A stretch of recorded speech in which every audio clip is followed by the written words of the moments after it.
If you are a fellow and dedicated online chess player, you will certainly know that 2000 is one of the most important goals to achieve. I started playing chess on April 2020 on Lichess, and 1 year and 4 months later, I managed to reach 2000 on chess.com. Now, this is a really complicated argument to explain, and I certainly need to make more videos about this topic, and I decided to start from analyzing the game that got me to 2000, so analyzing and talking about my level in the opening, middle game and end game.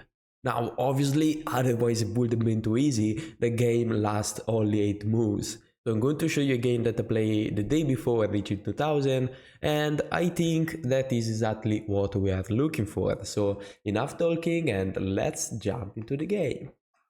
By the way, I have a cold and I'm feeling like shit because yesterday I had a beautiful idea of running outside with like, I don't know, 10 degrees and without jacket and everything. I'm a really clever person. So let's see how clever was this game instead.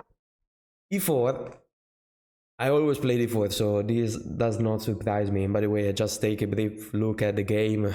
I'm going to tell you something. This is not a perfect game, but it definitely resembles a game between 2000s. So E4, E6. This time another one playing the French, which is crazy. And I played E4. Now my opponent replied with the move 97, which is something. I mean, this is not French now, this is just a guy trying to do something wild. So at 2000 level, you might find people like him. If you beat them, it's okay. If you lose against them, they are usually cheating, but it's not always the case. Sometimes you're not able to punish mistakes, but yeah, let's see what happened. I played knight on d2. Now this is a terrible move, and I'll tell you why I played this. So in the French, let's say you don't play this move, okay? Let's say you play, a normal French. I will play the Tarrasch knight d2. So I was like, well, this is a French, isn't it? Why not to play knight d2? The point of knight d2 is that I can have out the knight, and I could also play knight on e2 in order to support this pawn, but if there is nothing attacking the pawn, what is the point of knight d2? I'll tell you something, there is no point on playing knight d2, so what I should have played, and what I will play nowadays is just knight on f3. Like without thinking, knight on f3 has to be a good move. Alright, so knight on d2 for some reason, and now I play g6, and now I want to start screaming because this is just painful to watch. Okay, let's see how I try to punish this. Nowadays I will play again, just develop pieces, knight on f3, f4, I used to play f4, but I feel like it's too aggressive, it's not necessary at all. So yeah, knight on f3 does make sense, even bishop d3. No, Stockfish is suggesting h4, but come on, Stockfish, shut up. Yeah, bishop d3, I agree on this move, it's not a bad move. a6 doesn't make any sense, it's just a random move. Now, just keep developing pieces. If you really want to play f4, you could play knight d2 at this point. I mean, my pieces are stupid, but at least I'm using my pieces instead of my opponent. So, yeah, that will make a ton of sense. Knight on f3, I still like this move. Maybe knight on e2 was a little bit better in order to play f4, but it's not necessary, of course. This is not a losing mistake or even a mistake, to be fair. It is a fine move. Now I could just castle, I don't see the problem, or I could try to reroute the knight somewhere, so knight c4, but doesn't make any sense, so maybe knight b3. Probably the best thing to do is castling, play rook e1, and then you try to reroute the knight on the king side, because I really doubt he is going to castle queen side. Oh, you can do this now? I would have castled before, but yes, but it's playable. The problem with this move is that you are not sure he's going to castle. Let's say this. So you might want to castle first and see what he's going to do, because you are sure you're going to castle, but you're not sure you want to play knight on f1. I'm saying this because, okay, I can play knight on f1, it's not going to g3 if he's not going to castle. I could play knight on e3. I mean, it's not a terrible move, it kind of makes sense, Yeah, my opponent just likes to push pawn. And knight on g3, I don't know about that. Maybe it was better on e3. But I mean, Jesus, could you please develop a piece? Why, like, I'm supposed to be winning now. Okay, and then I played c4. c4 is not terrible. I could just castle. I decided not to castle, I guess because I was scared about this. I learned something. If you castle and people start doing this is the point where you can counterattack in the middle and destroy your opponent, because at least you castled.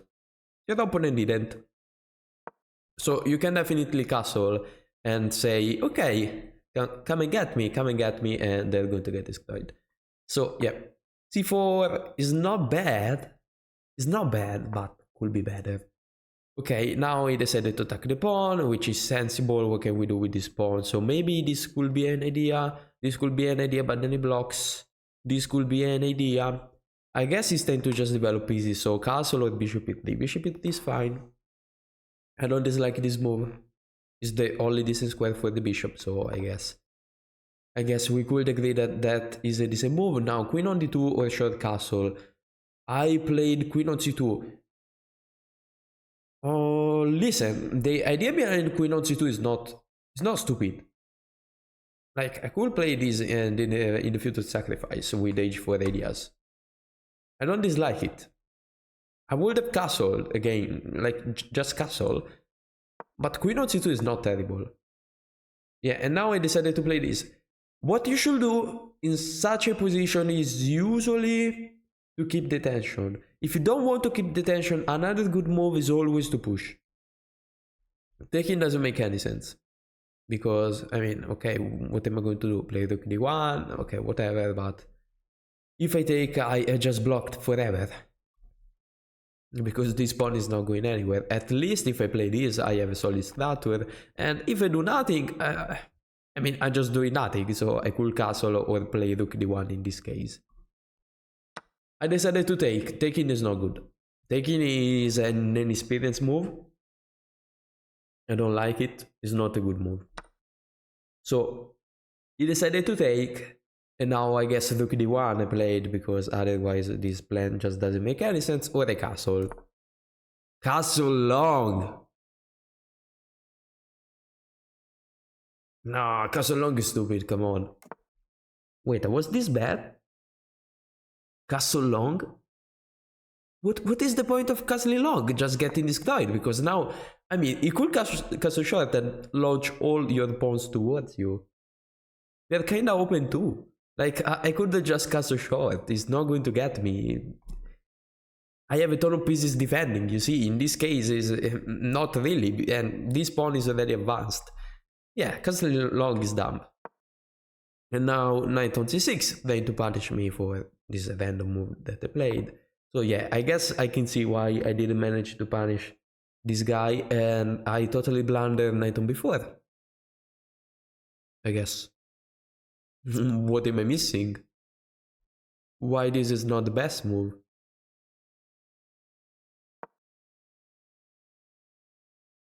Queen c3?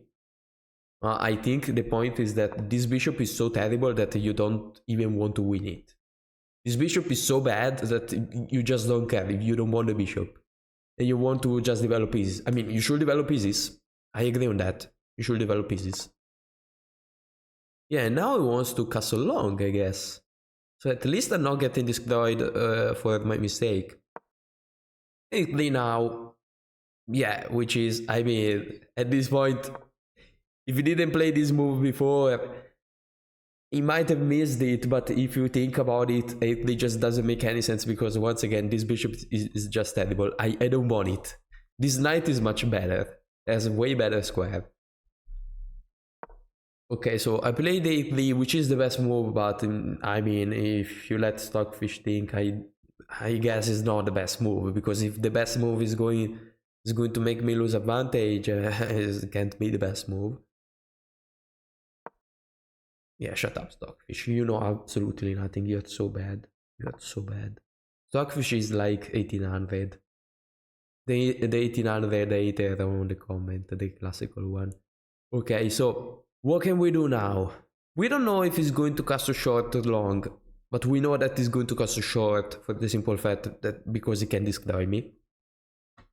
So what can we do now? An idea could be to play h4. Now I will play h4 without thinking, because I'm saying you want castle short. If you castle short, I'm coming.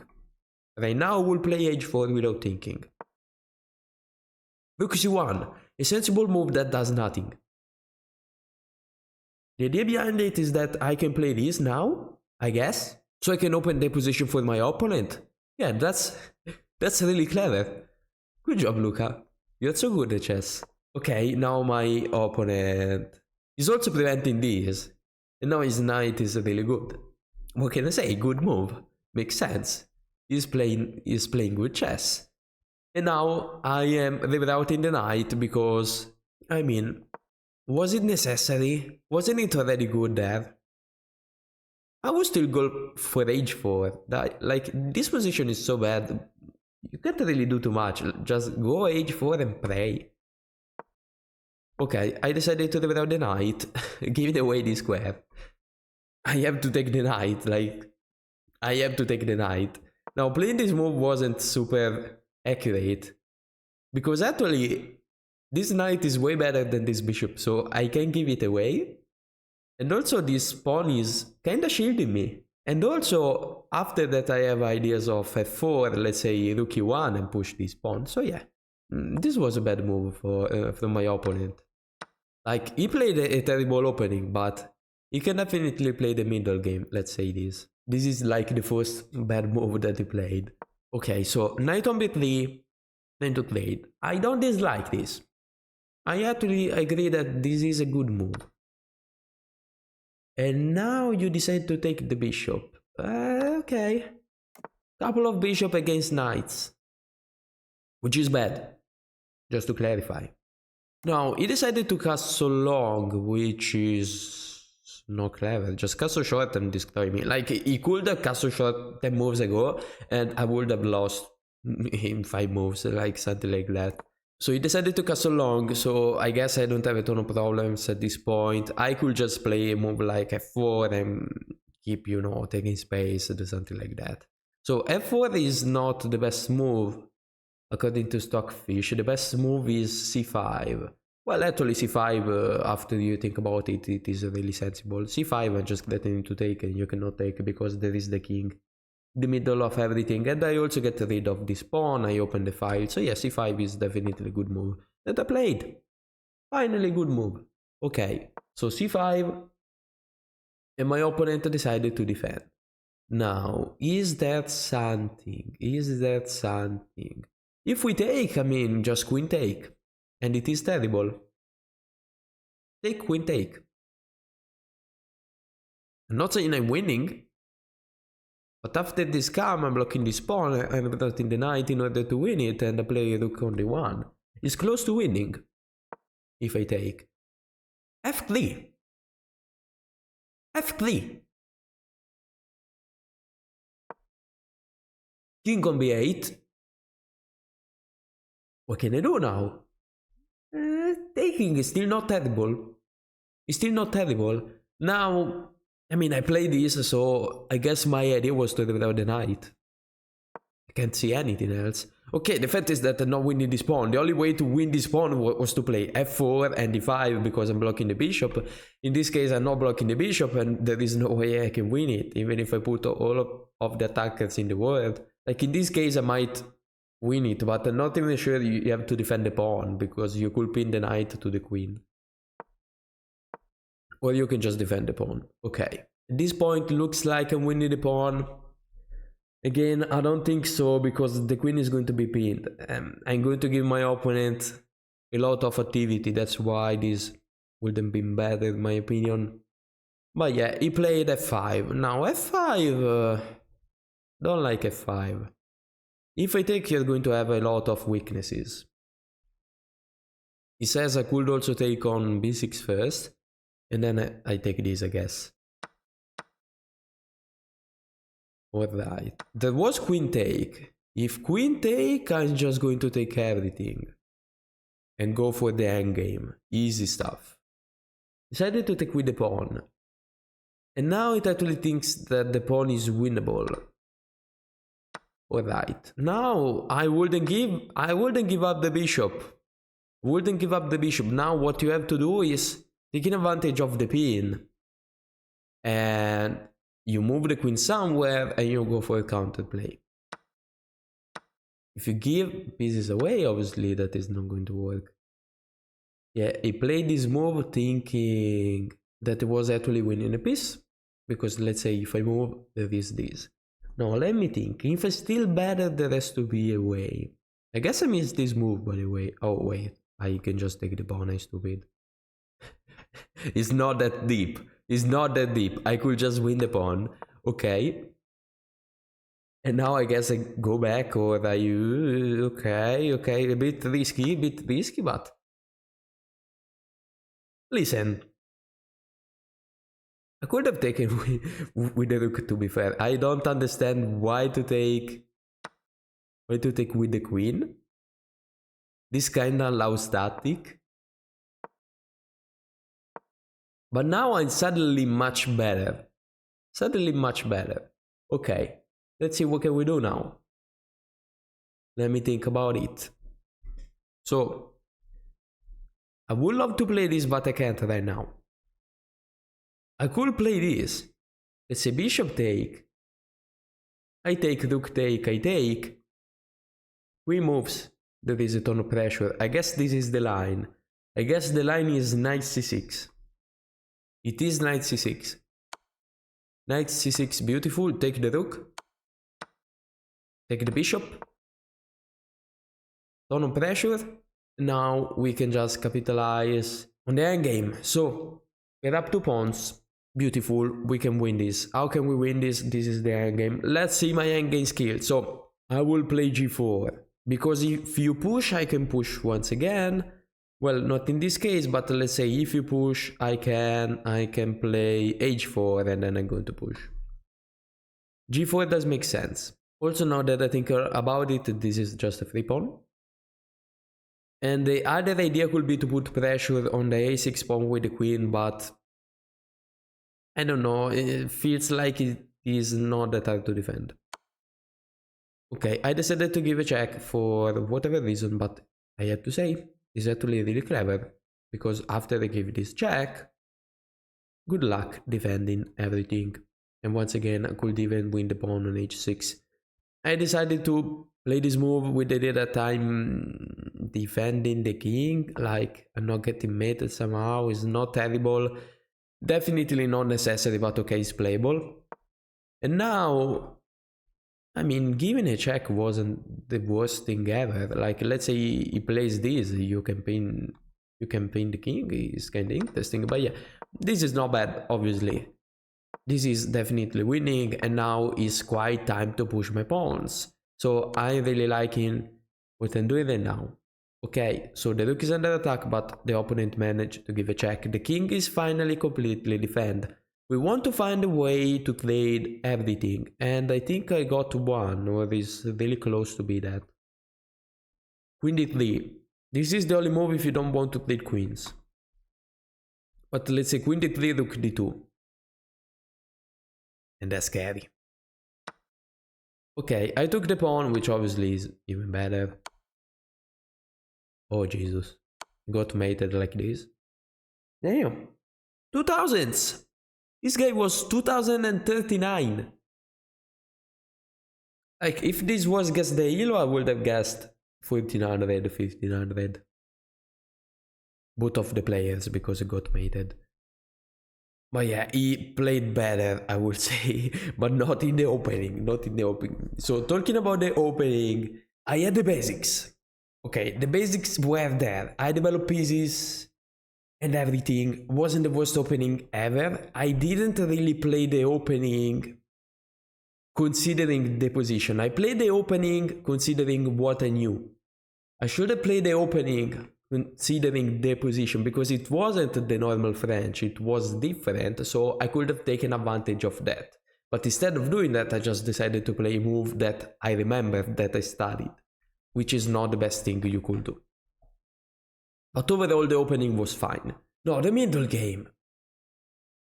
There was some piece rerouting, some understanding of the position, when to attack weaknesses and everything. Overall the F3 idea wasn't bad. The idea to defend the pawn and reroute the knight in order to win the pawn. It wasn't that bad. But I played certain move, like even Castle Long, that shows that I didn't really understand the position that well. So opening level decent, middle game no good. I'm going to give the opening a 8 out of 10, and the middle game a 6. The middle game wasn't good. The endgame I played the endgame well, but I mean the endgame is usually the part where I play better. The endgame was played well. I can't really say anything about it. Close to 10, like let's say 10 out of 10 is how I will play it now. So yeah, overall, what do you need to be a 2000? First of all, opening is not necessary, but keep something in mind. If opening is not necessary, middle game is going to be necessary. So if you play a good opening, you don't need to be the best middle game player ever. If you're the best middle game player ever, you don't need to play a good opening. What is my suggestion if you want to reach 2000? And I'm going to make more videos about that. First of all, learning the opening is way easier than learning the middle game. Because the opening you can just memorize the moves. The middle game is about plans, is about understanding the position, is about experience. So you could start with the opening. Now, how can you get better with the middle game? With experience, with a lot of training, you have to play a lot of time. And how do you get better with the end game? Same thing. Before focusing on the end game, I will focus on the opening and on the middle game, because if your usual end game is you being up or down a queen, it doesn't really matter to know how to play it. But overall, you don't need crazy skill for everything, as you saw. This is a normal 2000 game. It wasn't the worst game ever. I played with 82% accuracy. Like, it wasn't that bad. Could have been better, but as you see, it's not an unreachable level, and it is definitely something that everyone can achieve. So I hope this video was helpful. If you liked it, please like and comment, and I see you soon in the next video.